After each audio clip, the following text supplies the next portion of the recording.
அகம்புறம் அந்தப்புறம் புதுக்கோட்டை சமஸ்தானத்தை பற்றி மேலும் பார்க்கலாம். புதுக்கோட்டை சமஸ்தானத்தை தோற்றுவித்தவர் ரகுநாத ராய தொண்டைமான்.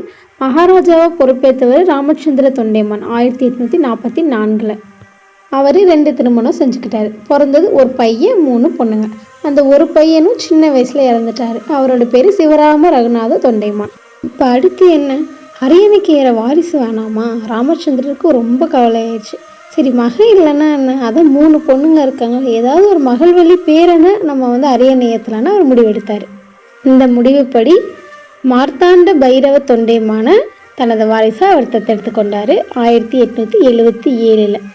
அவர் தத்தெடுத்து 10 மாதங்களுக்கு அப்புறம் தான் பிரிட்டிஷ் அரசு மார்த்தாண்ட பைரவரை பட்டத்து இளவரசரை அங்கீகரித்தாங்க.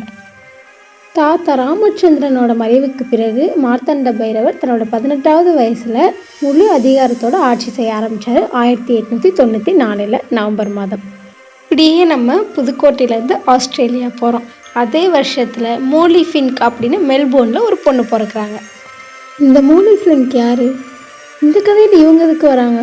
புதுக்கோட்டை சமஸ்தானத்துக்கும் ஆஸ்திரேலியா மெல்போர்னில் இருக்கிற மோலி ஃபின்க்கும் என்ன சம்பந்தம்? இதை தொடர்ந்து தெரிஞ்சுக்க இந்த சேனலை சப்ஸ்கிரைப் பண்ணிக்கோங்க.